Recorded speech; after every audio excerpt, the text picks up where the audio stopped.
Boom. And just like that, welcome to Agent Power Huddle. My name is Ed Laine, and it's Scripting Fridays. It is January. Here in Seattle right now, the sun is actually shining through my window, which never happens in January. But that freeze, that cold, is also keeping buyers on the sidelines. So today, we're going to talk about how to get them in the car, how to get them off the sideline. Because if I'm being blunt, now, right now, is the very best time for someone to buy a home. And they need to realize that. And they're not, right? They're thinking, oh, spring, oh, rates, oh, inventory, whatever. I'm going to help you get them off the couch. Okay. So let me share my screen and let me do this and that. And hopefully Autumn edits all of this dead time out. All right. We are ready. I am ready. I got to move you guys out of the way. Okay. So why is now the best time to get them in the car? We're going to talk about that if my slides will advance. Why am I qualified to opine on such things? Well, I'm in my 39th year. I've been doing this a long time. I've sold over 3,000 homes. So just a depth of experience. And I've always prided myself on knowing what to say in every scenario. So that's why I teach Scripting Fridays. So let's dive in, shall we? So the first thing you want to do is educate, right? And good morning, Debbie. We're talking about how to get buyers off the couch and into the car. So, right? And there's a lot of hesitancy out there. So we're going to work through some dialogues to help you kind of educate them and let them know that really, truly, now is the best time. And a This lot is of people, exactly what I'm working on right now too. So this look is at that. perfect How timing. perfect is that? Yeah. So the first theme is waiting could cost you, right? We are in an appreciating market. And I know that word is going to be jarring to some of you that watch this video because you see list prices going down. That's not a sign of depreciation. That's a sign of an overpriced listing or a stagnant market, right? Depreciation happens when your median home price goes down. And we're not seeing that because we're still in a seller's market, at least where I am. I'm here in Seattle. We have less than 3 months of inventory. That's a seller's market. It's hard to have depreciation when you have a shortage of inventory. Now inventory is going up. Last month we were at 2.5. So how long is it going to take? We'll see, right? But it doesn't become a buyer's market until it gets at or above 6 months of inventory. So our inventory numbers would have to double, right? That means instead of 10,000 active listings in my MSA, we'd need 20,000. That's a huge leap just to get to where we'd be in a buyer's market. So, uh, in the end, interest rates fluctuate. Waiting for rates is not smart. People that try and time the market rarely do it successfully. And if they do, it's typically luck, right? The good news is because we're in January, inventory is going up. So buyers have more options, right? Competition is still lower though, because you're a smart buyer or you have a smart broker that's teaching you, let's go out now. And I'm not putting pressure on anybody. We're only going to buy something if it's perfect, but there's fewer other buyers out there, right? So here's how it sounds. I get it, right? Timing matters. But the reality is waiting might cost you more, not less, right? Rates can shift, prices can climb and likely will. And right now you've got more negotiating power than buyers did 6 months ago. Look at your markets, all of you that are listening to this. Analyze your market for a couple of things. Number one is months of inventory. How many months of inventory do you have? And we can come back to that at the end if we want. But number two is As a percentage of total active listings, how many of them have been on the market for over 30 days? I just checked mine, and it's north of 25%. That's a lot of houses and a lot of sellers that have been on the market since at least December, if not further back, right? That gives your buyer negotiating leverage. We're going to also turn caution into confidence. How do we do that? Your client's perspective is they don't want to overpay, right? Well, prices are no longer double digit appreciating, right? They've stabilized. We are more in a balanced market. And our valuation tools and expert negotiation reduce risk of overpayment. Those are all dialogues that you guys should kind of practice and get comfortable with saying. We're good at this, right? Well, what does that mean? We're good at identifying the value of a property and we're good at negotiating, and that combination helps us win more often for our clients. Hey, you're smart to think about value. That is exactly why we use data-driven strategies to ensure you're never overpaying. My job is to protect your equity from day one. Sorry, my phone is ringing, which is a good thing, right? Does that make sense? My job is to protect your equity from day one. Another way of saying that I use is you want to buy right. The win should be at the beginning. Don't overpay for something and expect to make it up on appreciation, right? Let me help you buy it right.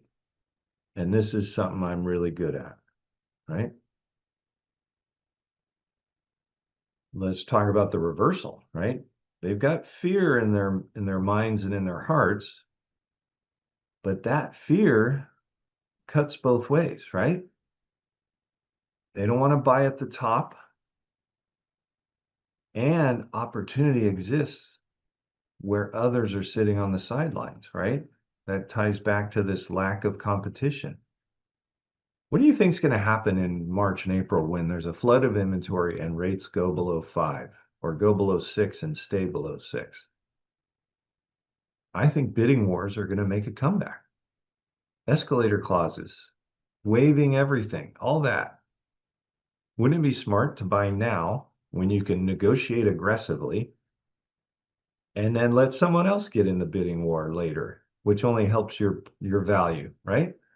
Those escalator clauses will help you if you already are in the market, if you already own a house. But if you're competing with that, that sucks, right? The dialogue is you've probably seen buyers regret jumping in too fast last year. But now we're seeing regret on the other side. The ones who hesitated are missing incredible opportunities. Let's make sure that's not you. Right? All I've done is taken their fear that kept them out of the market, and I'm using it to put them back into the market. Pretty straightforward logic, right? But very effective. Let's talk more about the cost of waiting, right? If you're a renter, oh my God, like, come on, right? Rents are going up the same way home prices are going up. So people that are paying rent right now are paying the equivalent of a mortgage and should buy rather than rent, right? Rent's 100% interest. I love that line. Everyone's worried about 6.25 and not wanting 6.5. That's 25 basis points. Renting is 100% interest. Another way to say it is you're paying someone else's mortgage. Stop doing that. Like, come on, right? Equity building starts the day you buy. So let's hurry up. Sooner is better than later, right? Tax benefits and appreciation are what create long-term wealth. You know, I have this slide in my first-time homebuyer class, but it's true, which is 90% of the millionaires created in the United States were created through real estate. So many people who live paycheck to paycheck, but were able to buy a house now have $1 million in equity or close to it, right? So how does that sound? You're either building your landlord's wealth or your own, plain and simple. What if I could show you a way to own for close to what you're paying now in rent? Would you be interested in seeing that or learning about that? It's not a conversation to, we're not going from hello to writing an offer. We're educating. Wouldn't you want to see what you could afford for the exact amount you're paying in rent? Who's going to say no to that, right? Oh, well, we're just going to wait. You have to dig in on that. Why are they wanting to wait? We've talked about, oh, we're waiting for lower rates and the stupidity of that. But there might be another reason, right? Is it timing, fear, uncertainty? Do they have a lease? I just met with a first-time homebuyer on Monday, and I told him, God, you guys are in a gold position because you are living with your parents. That's a motivation to get the hell out, number one, but that also means you don't have to worry about managing the expiration of a lease or buying it out. By the way, this isn't in the slides, but I'll share this with you. Oh my God, the sun is killing me. Give me 1 sec to close my blind.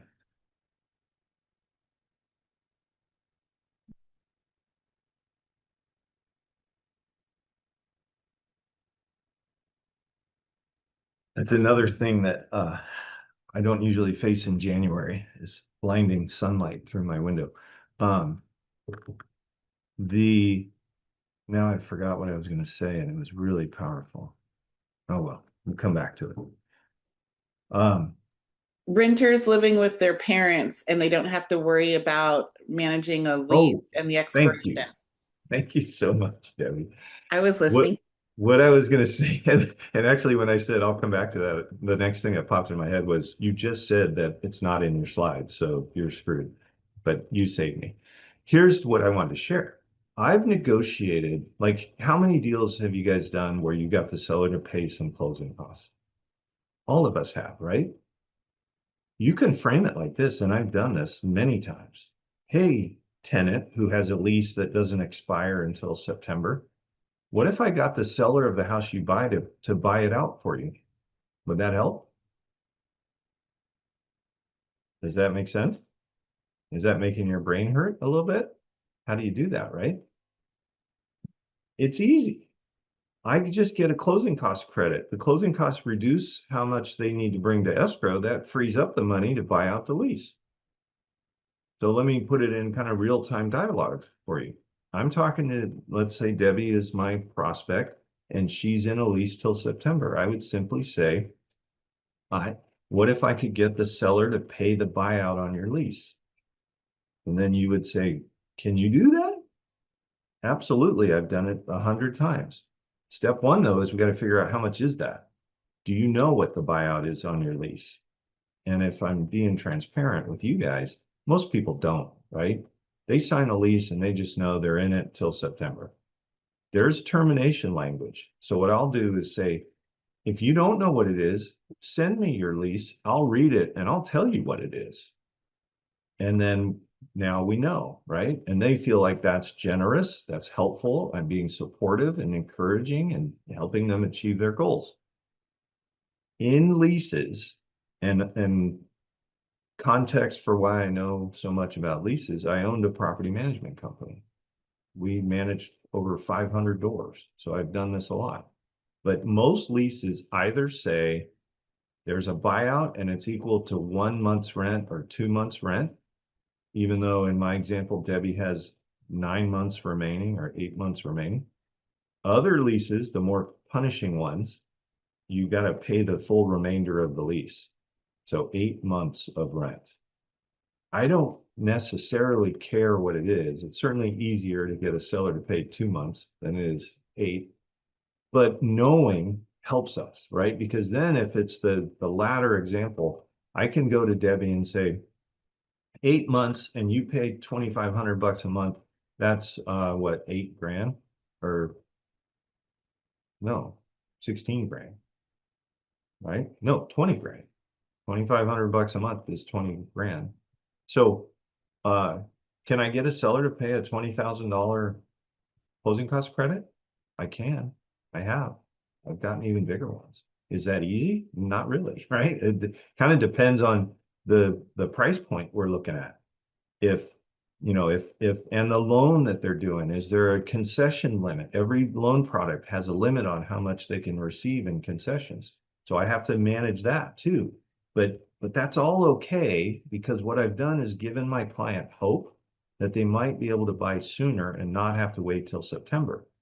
And then I just frame it as, here's what we'll do. We'll just start looking now.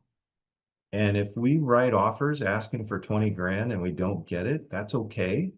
Because as time goes by, the 20 grand number gets smaller. And it'll, at some point, those two lines will intersect and we'll find a seller who's willing to cover it. Does that make sense? And they're like, totally. Let's go. Now they're excited, right? Because they've been thinking, I don't even get to go out and look at houses till after September or maybe August because 30 days before my lease expires. And now I'm talking to a guy that's going to help me do it sooner and I can go look at stuff today. That's fun, right? Looking at houses is fun. So what did I do with all that dialogue? I just helped them clarify their goals and I made them feel realistic and more attainable, even potentially sooner. That's a good thing, right? All right, let's dive back in. Thanks for giving me the help on that tangent, Debbie. All right, so here's how it sounds like. There you want to wait, right? Totally fair. But let me ask, what's most important to you about moving? Is it more space, a better school district? Let's focus on that first. The market's going to follow your needs, not the other way around. Does that make sense? And they go, yeah, can you help me do that? Yes, I can, right? All of these dialogues are differentiators for us. When you can talk to people in a way that no one else has talked to them, it it brings them closer to you and it raises your credibility with them, right? Now, the next one is leveraging your value propositions, right? Tools to kind of get things going. On my team, we have a buyers in waiting program. You should make a list of what are your tools. What is a buyers in waiting program? That's a tool that helps us do off-market deals. We can use direct mail to help a buyer find a house and not have to worry about competing for it. And maybe even save money because that seller's not paying as much commission. We have a 1-day buyer loyalty agreement. So that makes them feel better about committing to us. We do reverse prospecting, right? These are all tools that we offer on my team that you could hijack if you wanted, right? And plagiarize, rip off and deploy, right? R&D. Here's how it could sound. The best deals rarely hit the open market. That's why we plug you into our private buyers in waiting list and expose you to our pre-market inventory. You'll see homes before the general public, or you'll see homes before they hit the MLS and the internet. That's a very specific dialogue because you guys are all in the industry. You know that the MLS and the internet is kind of a redundant term, but that's not how consumers think of it. They think, oh, I got Zillow and Redfin, but Ed's going to give me direct access to the MLS. That's a benefit, right? Another thing that I like to say and kind of pokes fun at Zillow is they update their website every 24 hours. That's cool. My website updates every 15 minutes. So learn in your market and your website, how does it work? In our MLS, there's two types of data feeds. Zillow's on the cheaper one, and it's not as fast. the buyer motivation matrix. Everything you do has to start with understanding the consumer's why. Why are they even talking to you? What's their motivation, right? Are they trying to buy their first home? Is their family growing? Are they trying to get a better commute? Whatever. Buying is a lifestyle upgrade. Keep them focused on that. When somebody starts to get cold feet, I always bring them right back to their emotional why, right? I'll use the seller example. Let's say a seller doesn't want to price his house appropriately. He wants to overprice it. I'll actually say, well, why not stay? And they look at you like, what? Like that's so counter to what they expect to hear from a realtor. But I mean it genuinely. Why not stay? And then I'll say, I'd rather disappoint you today than disappoint you 120 days from now or 90 days from now. I'm deliberately not saying 30. I want them to think, oh man, this could take longer than I think. And if you're going to overprice your home, it's probably going to be even longer, right? Well, what am I doing there? I'm tying them back to their emotional why. Because when I say why not stay, they're going to go, well, because I told you my daughter lives in Florida and she just had a baby, and that's where we're going. Great. I want to help you achieve that, but we're not going to achieve it by pricing your house 100,000 over its market value, right? So now back to buyers. It's a lifestyle upgrade. Here's what it sounds like. Let's revisit why you started this journey. When your goals are clear, the timing becomes obvious, and I'm here to help align both. I used that exact dialogue on Monday with those first-time homebuyers because they had the flexibility of their living with their parents, right? What's the ideal timing for you guys then? Because my mission is to achieve that goal. And they said, well, we're thinking blah, blah, blah. You know what came out of that conversation? She's pregnant and due in July. And we're in Starbucks. I'm like, that is so freaking awesome. And they're like, we'd like to be somewhere before the baby arrives. I'm like, got it. We'll make sure that happens. Let's start now in case the search takes a while, right? So, all right. Another really powerful tool in your toolbox or an arrow in your quiver is share real-time stories, success stories that you have had. If you're on a team, you can share success stories that your team has had. If you're a solo agent and you haven't got a story that is compelling, use a company story. What needs to be communicated is that you know the path, not necessarily that you walked it, right? So you can channel other people's success.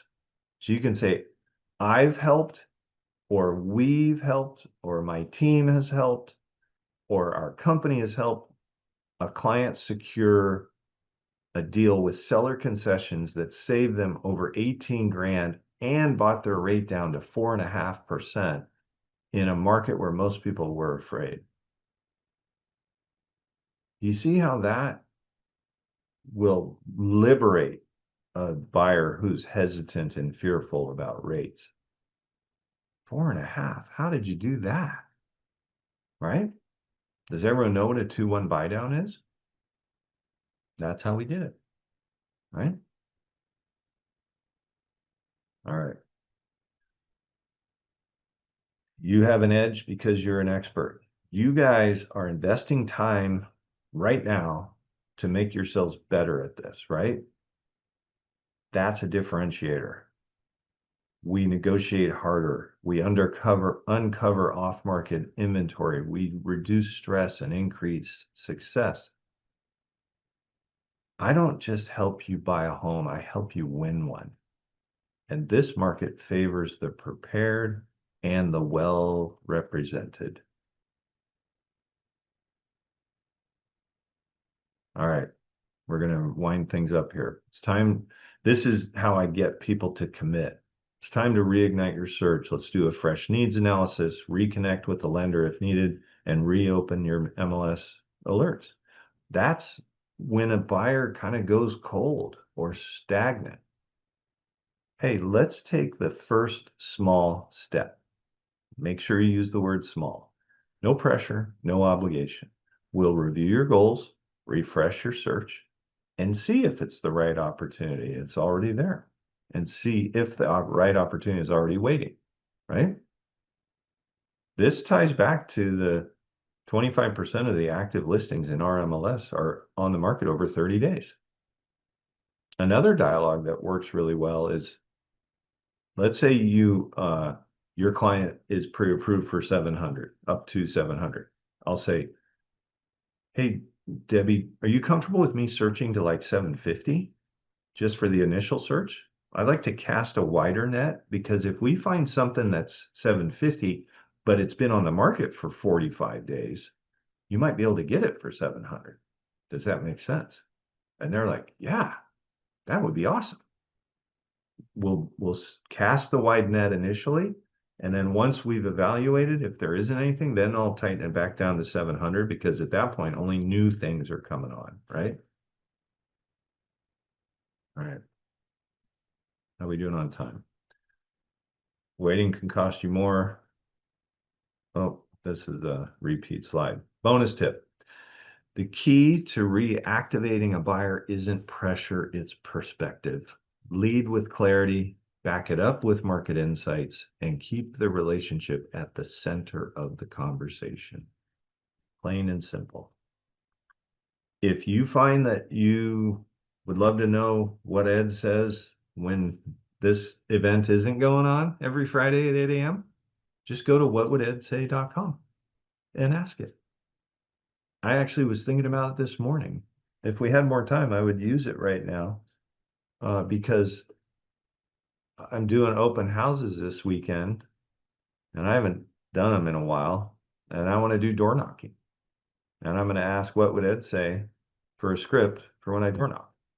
Because this is a $3.5 million house, and I want to door knock luxury homeowners and see if they know somebody, and also get listing opportunities, right? All right. I love it, Debbie. All right. We've reached the bottom of the hour. I usually try and leave a little more time for scenarios that you guys are facing. Does anyone have a quick scenario that they'd like some help with before we wrap things up? Well, I wanted to follow up from last week. I asked my seller for the price reduction. And His response wasn't quite what I was expecting. He's open to the price reduction, but coincidentally, and I didn't talk to him until yesterday. Coincidentally, yesterday before he called me, I got a phone call from an agent who wanted to show the property, but their client wanted to go way low ball, but they were all cash. And then when I talked to him, he's like, "I need to make at least 100,000 on this," and I'm thinking, I don't think you're going to. yeah, So I said, well, let me see what's going on with that other agent. He goes, if we don't hear anything from them by Monday, then we'll do a price reduction. I said, okay. that's perfect. That was I'm saying this for Ashley and Zan's benefit, because we had this conversation last Friday. It's a two-step anyway. When you're doing a price reduction with your seller, you want to inoculate them in the first conversation to, hey, we've been on the market for X days, or it's been X days since our last price reduction. In Debbie's case, they haven't even done one ever. 180 days on market. Right. So we have our traffic has been declining or stagnant. Here's my suggestion.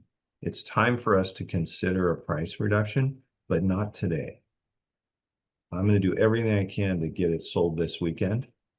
But if next week when we talk, we still don't have an offer, then it's going to be time to do a price reduction. That gives your client the hope of, man, I hope she succeeds this weekend, but also time to grieve, because it is a grieving process, right? And we're trying to get them to acceptance. So if I give you 3, 4, 5 days to do that, and then we're going to talk on Wednesday, because price reductions are best done on a Thursday, let's talk Wednesday, and I'll tell you what I've been able to garner in the way of traffic and offers, if any. And if we haven't, we'll do a price reduction. At that point, a lot of sellers are going to say, well, how much of a reduction do you think? If you already have an idea, you can share it. Here's what I'm thinking. If you don't have an idea yet, say, we're going to do another updated market analysis on Wednesday and determine what's the market telling us. Because now we have a few different influences that are giving us feedback. The lack of traffic from the market is feedback. The lack of offers is feedback. Let's also look at comps, right? And the listing I put on yesterday, there weren't any new comps. There was just a bunch of houses like mine that went off the market in November and were now coming back on the market. So I told my client, we're going to look at comps, and hopefully there's going to be fresh data that helps us. But if there's not, we're going to use the track record that we had in October and November. And then we're going to undercut that, because people are only one click away from seeing that it was listed previously, right? Anyway, good luck. And next Friday, let us know how much of a price reduction you did, okay? Hopefully we'll be in contract. Yeah, that would be awesome. Yeah. All right, everyone. Have a great day. You're welcome, Zan. And I look forward to seeing you guys next week. Thanks, Ed. See ya. If you'd like more information or to get connected to the Agent Power Huddle, join our free Facebook group. This call was designed for the agents in our EXP organization, but open to any agent from any brokerage. If you're a guest and you're interested in learning more about EXP or our specific resources within the Agent Collective, reach out to the person who invited you to this call to get more info. Produced by the Agent Collective Media Network.